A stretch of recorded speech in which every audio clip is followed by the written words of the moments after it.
하나님의 말씀 앞으로 오신 여러분을 다시 한번 진심으로 환영합니다. 말씀이 우리를 바른 곳으로 인도해 주신다. 우리가 너무나 단순하고 명확하게 깨닫고 있는 말씀이죠. 네, 오늘도 계속해서 말씀을 살펴봅니다. 우리는 지난 시간에 12장 시험이라는 12장을 시작을 했습니다. 그런데 이 12장은 예수님께서 광야에서 마귀 사단에게 시험을 받는 장면을 기록하고 있죠.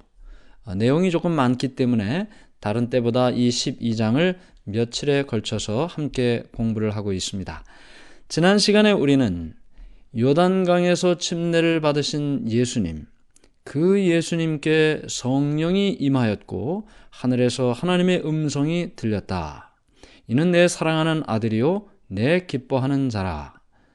예수님께서 기도하실 때 이와 같은 하나님의 음성과 성령의 임재가 있었습니다. 성령이 충만히 예수님께 임했고 성령의 이끌림을 받으신 예수님은 자신의 사명을 위하여 더 깊이 기도하고 하나님께 개인적인 관계와 능력을 구하기 위해서 광야로 가셔서 더욱더 말씀과 기도로 준비하셨습니다. 그곳에서 40일 동안 기도하고 금식하고 하나님께 능력을 구하고 있을 때 그때 사단이 나타나죠. 그리고 예수님을 시험하는 것입니다. 그것이 바로 우리가 지난 시간에 광야에서 시험 받으신 예수님의 모습이죠. 우리가 지난 시간에 배운 말씀 가운데 보면 왜 예수님께서 광야로 가셨을까? 또 마태복음 4장 1절에 마귀에게 시험을 받으러 광야로 가셨다는 기록을 통해서 어떤 사람들은 예수님께서 시험을 받으러 광야에 가신 것이 아닌가 하고 오해하는 분이 있었다고 했습니다.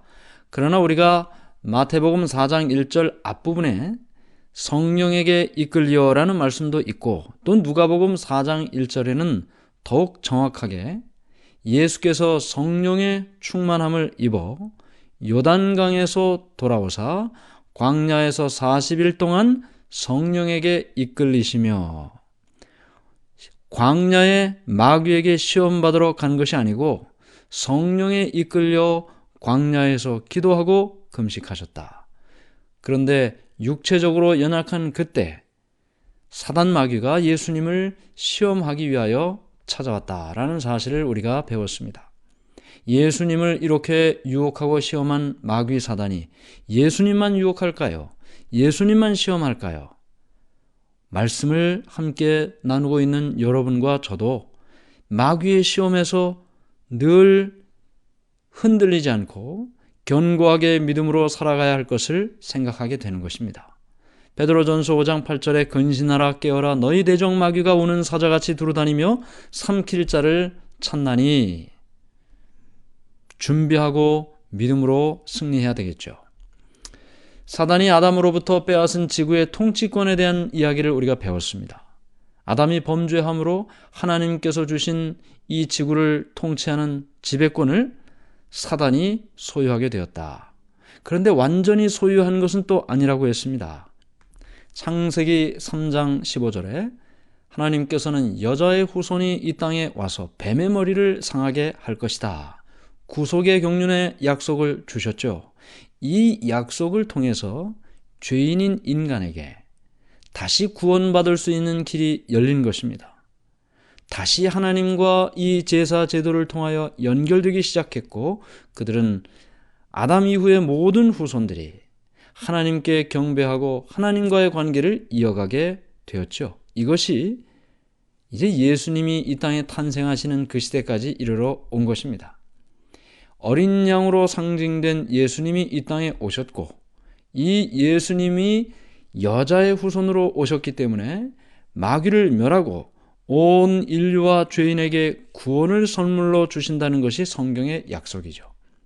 이제 이 일을 이루어지지 않도록 하기 위한 것이 사단의 목적입니다.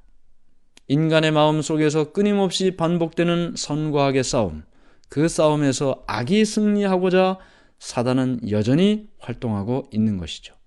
아담의 시험과 예수님의 시험도 우리가 살펴봤습니다. 아담이 넘어진 그 시험의 현장에서 예수님께서 동일한 시험에서 승리하셨다. 그것이 우리가 살펴보는 이 예수님의 광야의 시험입니다. 자, 이제 첫 번째 시험이 예수님께 다가왔습니다. 마태복음 4장 2절. 40일 밤낮으로 금식하신 후에 줄이신지라. 3절. 시험하는 자가 예수께 나와서 이르되 내가 만일 하나님의 아들이거든 명하여 이 돌들로 떡덩이가 되게 하라. 40일 밤낮으로 금식하신 후 얼마나 육체적으로 연약한 상태인지 우리가 알 수 있습니다. 그때 시험하는 자, 사단이죠. 이 사단이 예수님께 와서 내가 만일 하나님의 아들이라면 명하여 이 돌들로 떡덩이가 되게 하라. 아담이 실패한 자리에서 예수님께서 승리하셨습니다. 에덴에서 아담과 하와가 선악을 알게 하는 나무의 열매를 먹으라는 시험을 받은 것처럼 예수님도 먹는 것에 대한 시험을 받았습니다. 아담과 하와가 이 먹는 것에서 실패하지 않았습니까? 예수님께 첫 번째 시험한 그 시험이 먹는 것이었죠. 배가 고픈 예수님께, 금식하여 배가 고픈 예수님께 눈에 보이는 저 돌덩어리들이 다 떡덩어리가 되게 하라. 이거 얼마나 강력한 시험입니까? 멸망이 시작된 그 자리, 아담과 하와가 시험에 굴복해 멸망이 시작된 그 곳에서 예수님이 승리하심으로 구속사업이 시작되어야만 하는 것이죠. 아담이 식욕을 제어하지 못함으로 타락했던 것처럼 예수님께서는 식욕을 절제함으로 승리해야만 했던 것입니다. 선악을 알게 하는 나무의 열매를 먹는다는 것은 이 입에 먹을 것을 넣는 그와 같은 일이죠. 입에 먹을 것을 넣는다는 것이 무엇입니까? 먹는다는 것이죠. 식욕이죠. 아담과 하와가 먹는 것, 식욕에서 실패했다면 예수님께서는 먹는 것, 이 돌들로 떡덩이가 되게 하라는 이 먹는 것에서 승리해야만 했던 것입니다. 아담의 시대부터 예수님의 시대까지 모든 사람들이 다 자기 자신을 제어하지 못한 인간의 모습을 볼 수 있습니다. 그들은 식욕의 노예가 되었고 정욕의 노예가 되었습니다. 그러니 세대를 거슬러 내려오면서 모든 인간들이 이 식욕과 정욕의 노예가 되어서 타락하고 병들고 스스로의 힘으로는 이것을 극복할 수 없을 정도로 연약해졌습니다. 좀 덜 타락했을 때는 육체적으로나 정신적으로나 더 강했겠죠. 유혹에 이길 수 있는 힘도 더 강했겠죠. 그러나 수천 년이 흘러내려오는 동안 육체는 더 연약해졌고 정신은 더 연약해졌습니다. 시험에 더 쉽게 굴복할 수밖에 없는 상태가 된 것이죠. 40일 동안 금식하신 예수님, 인간의 연약한 육체로 40일을 금식한 예수님에게 먹는 것에 대한 시험은 가장 큰 유혹이었습니다. 그러나 예수님께서는 여러분과 저를 대신하여 가장 힘든 시험인 이 시험에서 이기셨죠. 예수님은 금식으로 인해 연약해지고 쇠약해지고 정신적으로도 고민으로 피로하고 수척해진 상태였습니다. 사단은 이때가 예수님을 시험할 절호의 기회라고 생각을 했습니다. 그리고 바로 지금 이 가장 연약해진 예수님을 시험하고 또 유혹한다면 자신이 승리할 수 있을 것이라고 생각을 했던 것입니다. 그래서 이제 사단이 예수님께 등장하는데 뱀의 모습으로 왔을까요? 아니면 흉악한 사단의 모습으로 왔을까요? 그렇게 예수님께 나오면 예수님께서 그 시험에 넘어갈 수 있겠습니까? 금방 사단인 줄 알면 그 시험에서 승리할 수 있겠죠. 사단은 광명한 천사로 위장하여 예수님께 나타납니다. 사단은 하늘로부터 온 천사로서 예수님의 금식과 기도가 끝났다는 것을 알리기 위해 하나님께로부터 보냄을 받았다고 거짓말을 합니다. 광명한 천사로 나타났으니까요. 여러분, 성경에 보면 천사를 만난 여러 사람들의 이야기를 우리는 알고 있습니다. 그 모든 천사들이 다 만난 그 사람에게 하나님의 음성과 명령을 전달하죠. 아브라함이 이삭을 제물로 드릴 때 천사가 나타나서 그 모든 일을 중단하도록 했습니다. 다니엘에게 가브리엘 천사가 나타나서 이 땅에 일어날 많은 예언을 알려주었습니다. 사가랴에게 나타나 침례 요한의 탄생을 이야기했고, 마리아에게 나타나 예수님의 탄생을 이야기해줬고, 목자들에게 나타나 예수님께서 저 베들레헴에 나셨다고 이야기를 해줍니다. 이 모든 천사들이 다 준비된 하나님의 백성들에게 하나님의 명령을 전달한 과정임을 우리는 다 알고 있습니다. 그런데요, 예수님 앞에 지금 모든 사람들에게 하나님의 음성을 전달했던 그 천사의 모습으로 사단이 등장한 것입니다.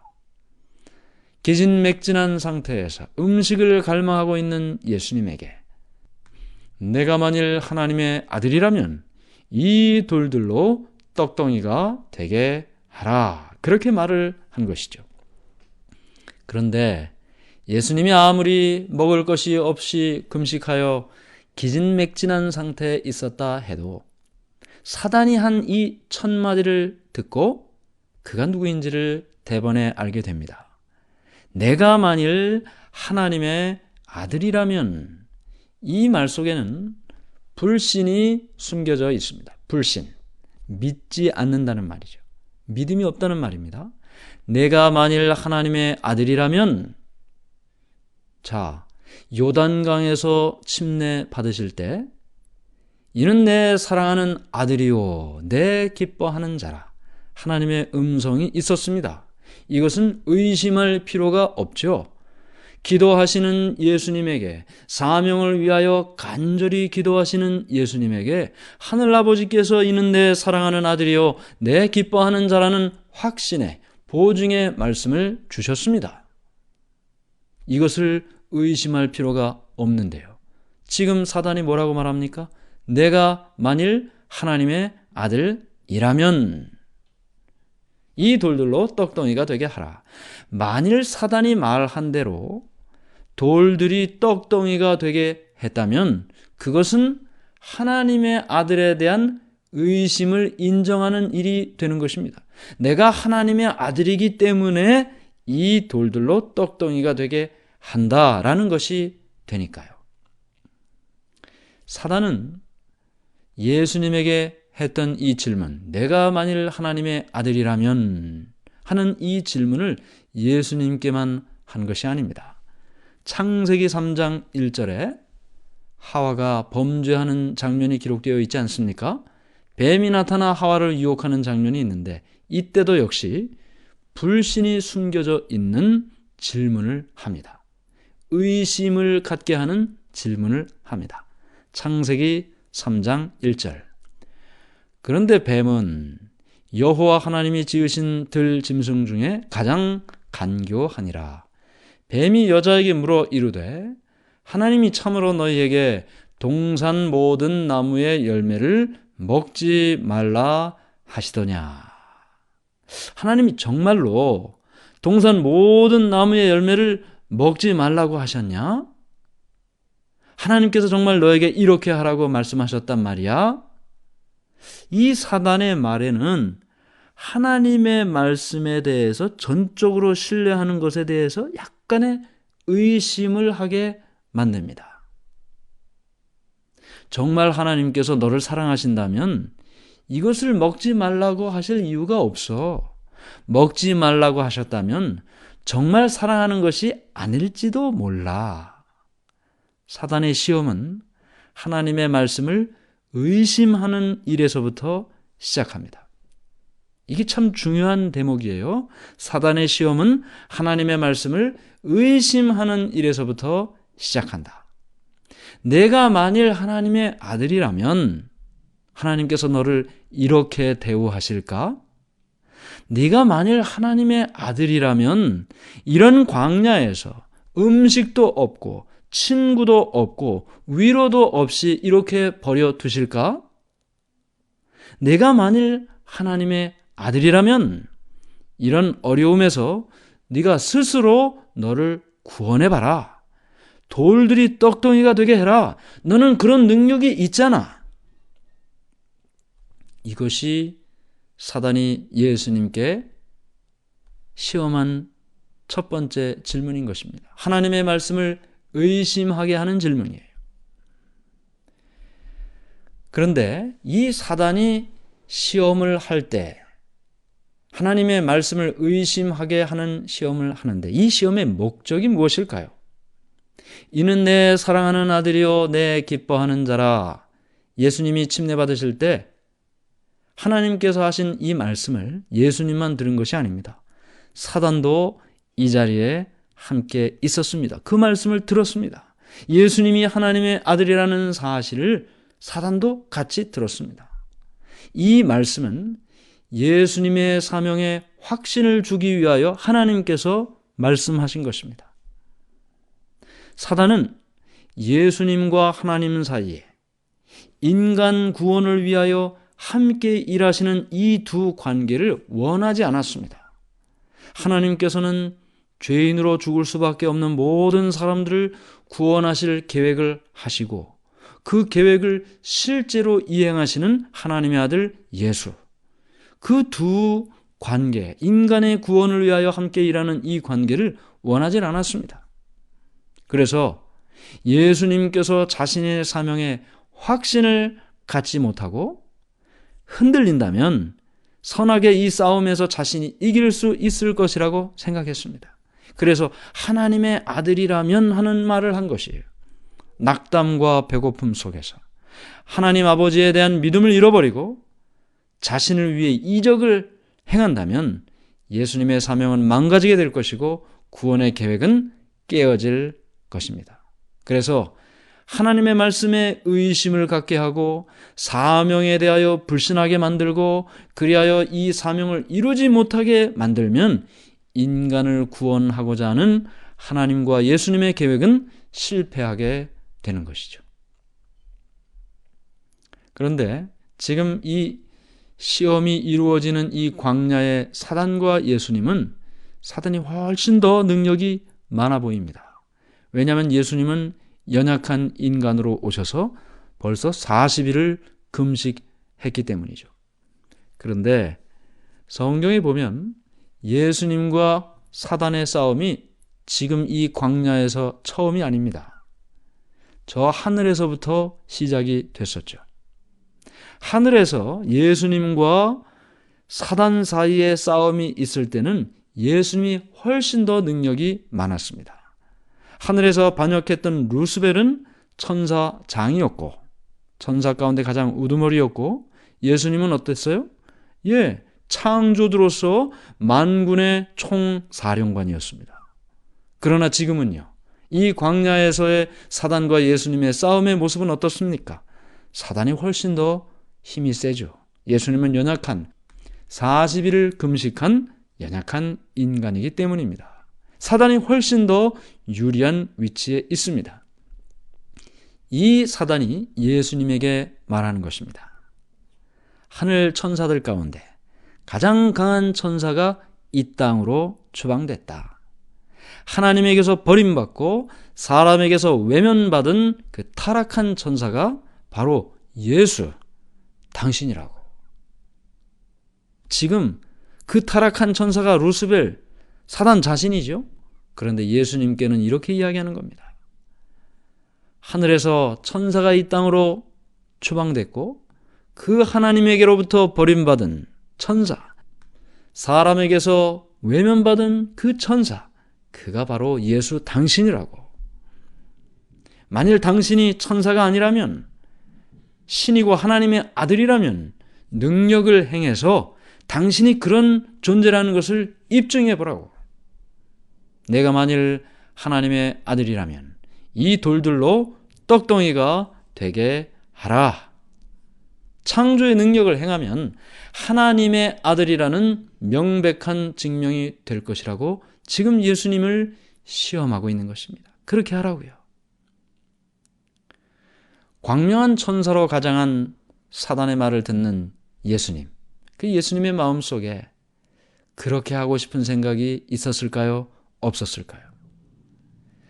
자신이 어떤 존재인지 증명하기 위해서 신적인 능력을 행해 보라는 그 사단의 시험에 아무런 갈등도 없었다면 그것은 거짓말입니다. 예수님도 마음속에 갈등이 없었던 것이 아닙니다. 그러나 예수님께서는 사단의 요구대로 자신이 어떤 존재인지 증명하기 위해 이 신적인 능력을 행하지는 않았습니다. 왜 그랬을까요? 왜 그렇게 하지 않았습니까? 그렇게 하면 인간을 위해서나 또 하나님의 영광을 위해서나 조금도 도움이 되질 않는 것입니다. 설사 지금 사단이 시험하는 대로 돌덩이가 떡덩이가 되게 하는 그 일을 한다 해도 사단은 계속해서 예수님께 또 다른 요구를 할 것이었기 때문에 예수님은 그 일을 하지를 않으셨습니다. 뿐만 아니라 사단이 유혹했던 그때뿐만 아니라 전생애 동안에 자기 자신을 위해서는 신적인 능력을 행하지를 않으셨습니다. 무엇인가 능력이 나갔다면 그것은 자신을 위한 일이 아니고 다른 사람을 위한 일이었죠. 예수님께서 광명한 천사로 이야기를 하지만 그가 사단인 줄은 아셨습니다. 그러나 그와 충돌하려는 생각은 하지 않으셨어요. 다만 예수님께서는 이미 마음속에 하나님께서 주신 음성, 이는 내 사랑하는 아들이요 내 기뻐하는 자라, 그 말씀을 기억하고 있었습니다. 의심의 여지 없이 기억하고 있었습니다. 그리고 하나님께서 주신 음성뿐만 아니라 그 사랑을 신뢰하고 있었죠. 우리는 예수님께서 시험 받으신 때가 언제인가 라는 것을 기억할 필요가 있습니다. 예수님께서 시험 받으신 때는 가장 연약한 때였습니다. 그래서 사단은 이길 수 있을 것이라고 생각한 것입니다. 그런데 사단이 가장 연약할 때 인간을 공격하는 이와 같은 방법은 예수님께만이 아니고 여러 시대 동안 여러 사람들에게 해왔던 방법입니다. 그 사람이 가장 연약할 때 사단은 시험했고 그때마다 사단은 승리했습니다. 40년간 광야에서 이스라엘 백성을 인도했던 믿음으로 승리한 지도자 모세, 그 모세가 요단강 앞 경계선에서 그의 믿음이 연약해졌습니다. 또 갈멜산에서 아방과 450명의 바알 선지자들에게 믿음으로 승리했던 엘리야, 그 엘리야도 우상 숭배자 이세벨이 협박하고 죽이려고 할 때 그 협박의 목숨을 구하기 위해 도망쳤습니다. 사단은 언제나 이런 방법으로 사람을 시험하는 것입니다. 연약할 때, 가장 연약할 때 사단이 시험하고 공격합니다. 사람이 걱정하고 있을 때 사단이 시험하는 것입니다. 어려운 상황에 빠져서 어떻게 해야 할지 모를 때 그때 시험하는 것입니다. 가난함과 궁핍함으로 내일 어떻게 살까 앞길이 막막할 때 그때 사단이 시험하는 것입니다. 그때마다 우리를 시험하고 괴롭히려고 기다리고 있는 사단을 우리는 생각해야 되는 것입니다. 사단은 우리의 품성의 약점을 알고 그것을 공격합니다. 하나님이 계시면 이런 일을 허락하지 않으실 거야. 하나님을 부정하게 만들죠. 만일 하나님께서 살아계심에도 불구하고 이와 같은 일을 너에게 허락하신다면 하나님께서는 너를 사랑하지 않는 거야. 하나님을 오해하게 만드는 것입니다. 사단은 예수님께 접근했던 것처럼 우리에게도 똑같이 접근해서 우리의 부족함을 말하고 이렇게 부족한데 하나님께서 너를 도와주실 것 같아? 하나님께서 너를 사랑해 주실 것 같아? 하나님의 사랑에서 멀어지게 만듭니다. 그래서 우리의 마음속에 절망과 낙담을 가져와서 끝까지 붙들고 있었던 그 하나님을 붙든 손을 놓게 만드는 것입니다. 하나님과 우리가 떨어지기만 하면 사단은 100% 자신이 승리할 것을 알기 때문입니다. 예수님처럼만 하면 우리는 사단에게 승리할 수 있는 것입니다. 기억하세요. 사단은 우리가 가장 연약할 때 우리를 시험합니다. 믿음으로 살았던 많은 사람들이 피곤하고 지친 마지막 순간에 그 믿음의 손을 놓음으로 그의 믿음의 길에서 떨어져 나갔다는 사실을 기억하면서 매일매 순간 예수님처럼 믿음으로 말씀으로 승리하고 살아가는 우리 모두가 되시기를 간절히 바랍니다. 하늘에 계신 하나님 아버지, 하나님의 은혜를 감사하고 감사합니다. 우리는 부족하고 연약합니다. 사단이 우리를 시험할 때 그 부족함과 연약함을 들춰내서 우리에게 시험합니다. 하나님은 계시지 않는다고, 하나님이 계셔도 너를 사랑하진 않는다고, 이런 일이 있는데 내가 어떻게 하나님의 사랑을 받은 존재라고 말할 수 있냐고. 그때마다 우리의 마음속에 기록되었으되라는 말씀으로, 하나님의 말씀으로 예수님처럼 승리하는 우리 모두가 되게 도와주시옵소서. 예수님의 이름으로 간절히 기도드리옵나이다. 아멘.